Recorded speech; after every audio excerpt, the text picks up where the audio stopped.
A pocket knife is a foldable knife with one or more blades that fit inside the handle that can still fit in a pocket. It is also known as a jackknife or jackknife.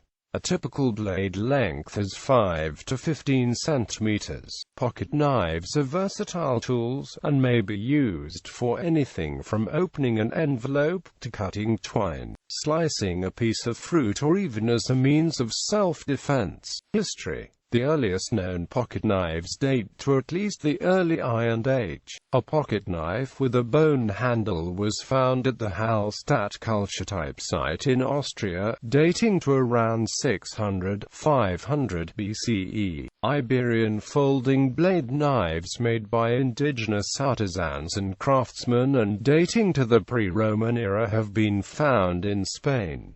Peasant knife. The peasant knife, farmer knife, or penny knife is the original and most basic design of folding pocket knife, using a simple pivoted blade that folds in and out of the handle freely, without a back spring, slip joint, or blade locking mechanism. The first peasant knives date to the pre-Roman era, but were not widely distributed nor affordable by most people until the advent of limited production of such knives in cutlery centres such as Sheffield, England, commencing around 1650, with large-scale production starting around the year 1700 with models such as Fuller's penny knife and the Wharncliffe knife. Some peasant knives used a bolster, a tensioning screw at the blade to apply friction to the blade tang in order to keep the blade in the open position. The smallest opinel knives are an example of the peasant knife. The knife's low cost made it a favorite of small farmers, herdsmen, and gardeners in Europe and the Americas during the late 19th and early 20th century. Slipjoint knife. Most pocket knives for light duty are slip joints. This means that the blade does not lock but, once open, is held in place by tension from a flat bar or leaf-type back spring that allows the blade to fold if a certain amount of pressure is applied. The first spring-back knives were developed around 1660 in England, but were not widely available until the arrival of the Industrial Revolution and the development of machinery capable of mass production. Most locking knives have only one blade that is as large as can be fitted into the handle, because the locking mechanism relies on the spring along the back of the blade to lock it, and it is difficult to build in multiple levers, one for each blade. Slip joints tend to be smaller than other typical pocket knives. Some popular patterns of slip-joint knives include multi-tool knives. Multi-tool knives formerly consisted of variations on the American camper style of the Swiss Army knives manufactured by Victorinox and Wenger. However, the concept of a multi-tool knife has undergone a revolution thanks in part to an avalanche of new styles, sizes, and tool presentation concepts. These new varieties often incorporate a pair of pliers and other tools in conjunction with one or more knife blade styles, either locking and non-locking. Multi-tool knives often have more than one blade, including an assortment of knife blade edges as well as a myriad of other tools such as bottle openers, corkscrews, and scissors. A large tool selection is the signature of the Swiss Army knife. These knives are produced by Victorinox and Wenger and issued to military services and sold to the public. Similar to the Swiss Army knife is the German Army knife, with two blades opening from each side and featuring hard plastic grips and aluminum liners. The U.S. military utility knife, issued by the United States Army, Navy, and Marine Corps, was made for many years by the Camillus Cutlery Company and Imperial Trade as well as many other companies. It was originally produced with carbon steel blades and brass liners, but with the onset of the Vietnam War was modified to incorporate all stainless steel construction. The current issue U.S. military utility knife has textured stainless grips and 4 stainless blades, tools opening on both sides in the camper scout pattern, and has an extremely large clever sabale. Miscellaneous designs. Another style of folding, non-locking knife is the friction folder. These use simple friction between the blade and scales to hold the blade in place once opened. An example is the Japanese Higonakami. An electrician's knife typically has a locking screwdriver blade but a non-locking knife blade. The two-blade Camillus electrician's knife was the inspiration for the development of the Linerlock. A credit card knife is a very thin knife that is the shape and size of a credit card. It is designed to be carried in the wallet along with regular credit cards. Some credit card knives can contain other small tools, such as tweezers or toothpicks. A ballpoint pen knife is generally a pen with a concealed knife inside, which can be used as a letter opener or as a self-defense weapon. Lock blade knives. Knives with locking blades, often referred to as lock blade knives or clasp knives, have a locking mechanism that locks the blade into its fully opened position. This lock must be released in a distinct action before the knife can be folded. The lock blade knife improves safety by preventing accidental blade closure while cutting. It is this locking blade feature that differentiates the lock blade knife from either the peasant knife or the slipjoint spring-back knife. Lock blade knives have been dated to the 15th century. In Spain, one early lock blade design was the Andalusian clasp knife, popularly referred to as the Navaja. Opinel knives use a twist lock consisting of a metal ferrule barrel ring that is rotated to lock the blade either open or closed. In the late 20th century, lock blade pocket knives were popularized and marketed on a wider scale. Companies such as Buck Knives, Camillus, Case, and Gerber created a wide range of products with locks of various types. The most popular form, the lock-back knife, was popularized by Buck Knives in the 1960s, so much that the eponymous term Buck knife was used to refer to lock-back knives that were not manufactured by Buck. The lock-back's blade locking mechanism is a refinement of the slip-joint design. Both utilize a strong back spring located along the back of the knife. However, the lock-back design incorporates a hooker lug on the back spring, which snaps into a corresponding notch on the blade's heel when the blade is fully opened, locking the blade into position. Closing the blade requires the user to apply pressure to the bar spring located towards the rear of the knife handle to disengage the hook from the notch and thus release the blade. The Walker Linerlock, invented by knife maker Michael Walker, and the frame lock came to prominence in the 1980s. In both designs, the liner inside the knife is spring-loaded to engage the rear of the blade when open and thus hold it in place. In the case of the frame lock, the liner is the handle itself. The Swiss Army knife product range has adopted dual linerlocks on the 111mm models. Some models feature additional positive locks which essentially ensure that the blade cannot close accidentally. CRKT has patented an auto LAWKS device, which features a second sliding switch on the hilt. It can operate as any Linerlock knife if so desired, but if the user slides the second control up after opening, it places a wedge between the Linerlock and the frame, preventing the lock from disengaging until the second device is disabled. Tactical folding knife. Buck's lockback knife was originally marketed as a folding hunting knife, and while it became popular with sportsmen, it saw use with military personnel as it could perform a variety of tasks.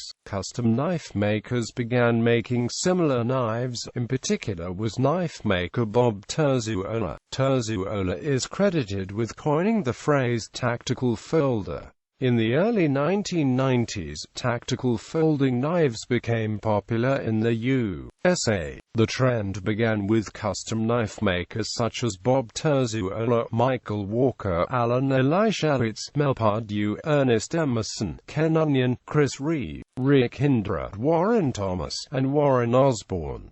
These knives were most commonly built as Linerlocks.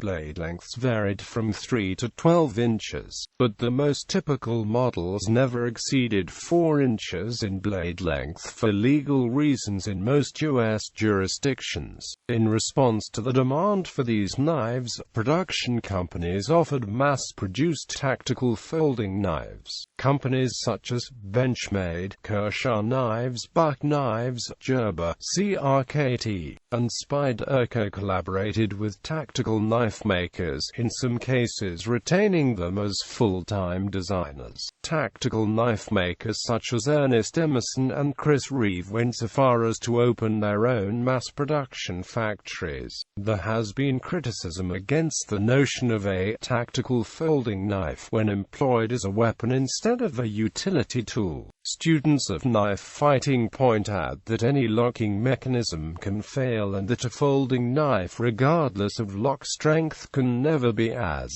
reliable as a fixed-blade combat knife. Lynn Thompson, martial artist and CEO of Cold Steel, pointed out in an article in Black Belt magazine that most tactical folding knives are too short to be of use in a knife fight, and that even though he manufactures, sells, and carries a tactical folder, it is not ideal for fighting. Other features. Traditional folding knives are opened using nail nicks, or slots where the user's fingernail would enter to pull the blade out of the handle. This became somewhat cumbersome and required use of two hands, so there were innovations to remedy that. The thumb stud, a small stud on the blade that allows for one-handed opening, led the way for more innovations. One of these being the thumb hole, a Spyderco patent where the user presses the pad of the thumb against a hole and opens the blade by rotating the thumb similarly to using the thumb stud. Another innovation of Sal Glesser, Spyderco founder, was the clip system, which he named a clip-it. Clips are usually metal or plastic and similar to the clips found on pens except thicker. Clips allow the knife to be easily accessible, while keeping it lint-free and unscathed by pocket items such as coins. Assisted opening systems have been pioneered by makers like Ken Onion with his speed-safe mechanism and Ernest Emerson's wave system, where a hook catches the user's pocket upon removal and the blade is opened during a draw. One of the first one-handed devices was the automatic spring release, also known as a switchblade. An innovation to pocket knives made possible by the thumb stud is the replaceable blade insert developed in 1999 by Stephen Overholt. Originally marketed by Tiger Sharp Technologies and as of 2007 by Klaus.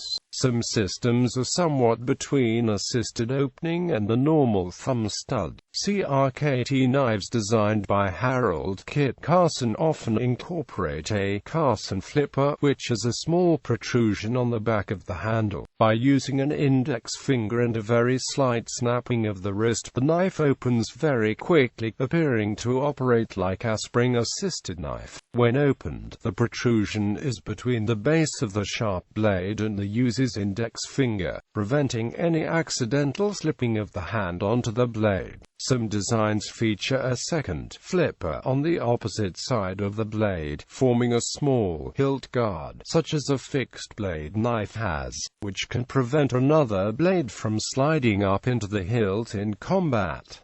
Legal issues. Pocket knives are legal to own in most countries, but may face legal restrictions on the use. While pocket knives are almost always designed as tools, they do have the potential to be considered by legal authorities as weapons. In the United States, knives are regulated by federal, state, and municipal laws. Some jurisdictions prohibit the possession or use of pocket knives that feature locking blades. Others prohibit certain blade styles perceived by law enforcement and legal authorities as optimal for offensive fighting, transforming the pocket knife from a utility tool into a deadly weapon.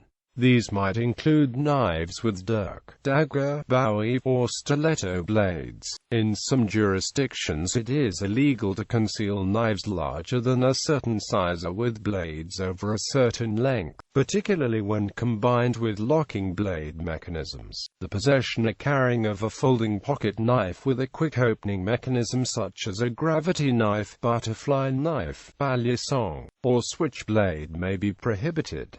Under U.S. federal law, switchblades and ballistic knives are banned from interstate shipment, sale, or importation, or possession on federal or Indian lands. U.S. possessions and may be prohibited entirely in some states. Knives of any size or configuration may be prohibited by federal or state laws in certain designated areas or places such as schools, courthouses, jails, power plants, or airports. In the United Kingdom it is illegal to carry a folding knife having a blade more than 7.6 centimetres in length in public without good reason. The terms "in public" and "good reason" are not defined, but examples of religious duty, national dress, and a requirement of employment or hobby are given. It is left up to a police officer's individual subjective discretion, and ultimately a magistrate to decide if a knife is being carried in public, and for a good reason. Folding knives with blades of 3 inches or less may be carried without needing to provide good reason, so long as the blade is not capable of being locked in the open position. However, it is illegal to have the intention of using any object in public as a weapon, meaning that even a knife that is legal to carry without needing good reason may still be found to be illegal if the police officer has grounds to suspect it will be used as a weapon. The onus lies on the officer to prove that intent. Recent court decisions in the UK have made it easier for public prosecutors to obtain knife possession convictions by preventing the accused from citing self-defense or even fear of attack as a justifiable reason for carrying a knife. The UK government advisory website on crime and justice formally stated that, even if you carry a knife to protect yourself or make yourself feel safer, but don't intend to use it, then you are committing a crime.